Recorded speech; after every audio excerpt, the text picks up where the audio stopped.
Hi friends, NP world पे आप सबका स्वागत है। उम्मीद करती हूँ आप सब ठीक होंगे, अच्छे रहिए, सुस्त रहिए। आज मैं बताने वाली हूँ बच्चे को डायपर से रैशेस कैसे होता है, क्यों होता है और इसका डॉक्टर के पास जाने के पहले घरेलू नुस्खा क्या है। चलिए फिर बात करते हैं। डायपर हम लोग ज़्यादातर माएँ ये करते हैं, जो डायपर आजकल बहुत सस्ते में आती है। पहले तो महंगा होता था, लेकिन आजकल बहुत सस्ते में डायपर आता है, तो हम लोग डायपर बच्चे को बहुत ज़्यादातर माएँ हम लोग यही करते हैं, जो बच्चे को डायपर पहना के ही रखते हैं। लेकिन ये डायपर बहुत गीला होता है, हम लोग तभी भी नहीं चेंज करते। हम लोग कहते हैं और भी ये एडजस्ट करेगा, और भी ये एडजस्ट करेगा, तो हम लोग चेंज नहीं करते हैं। उसके वजह से भी बच्चे को रैशेस हो सकता है। दूसरा क्या है, दूसरा ये है जो बच्चा पॉटी कर चुका है, लेकिन हम लोग ध्यान नहीं दे पा रहे हैं, तो उसमें भी बच्चे को रैशेस होता है। तीसरा ये है जो बच्चा को डायपर, हाँ, हम लोग रात में सो गए हैं, लेकिन बच्चा एक ही डायपर सारी रात पहन के रह गया, तो उसमें भी बच्चा को एरिया में बच्चा का गीलापन हो के उसमें भी डायपर में इन्फेक्शन हो के उसमें बच्चा को रैशेस हो सकता है।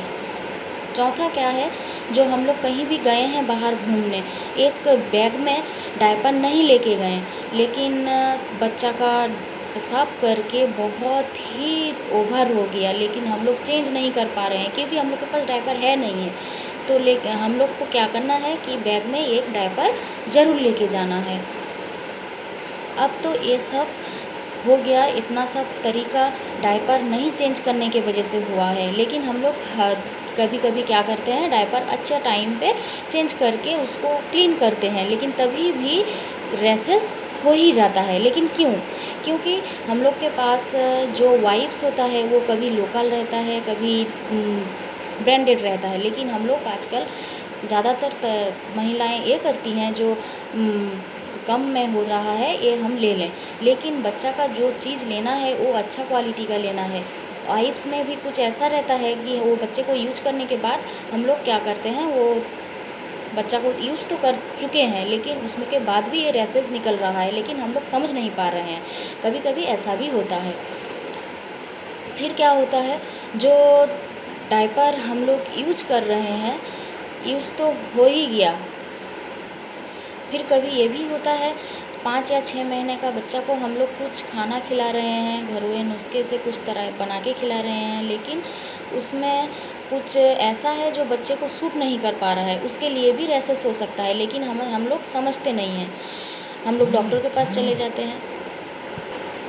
तो फ्रेंड्स, ये सब बच्चे को डायपर के वजह से भी हो सकता है और घरेलू नुस्खे की वजह से भी हो सकता है। ये सब चीज़ में हम लोग को ध्यान देना पड़ेगा।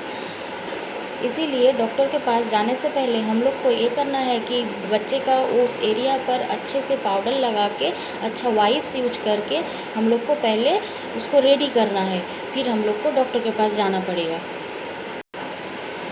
तो फ्रेंड्स, आज का वीडियो यहीं तक। Thank you. अच्छा लगा हो तो वीडियो को लाइक, शेयर और सब्सक्राइब ज़रूर कीजिएगा।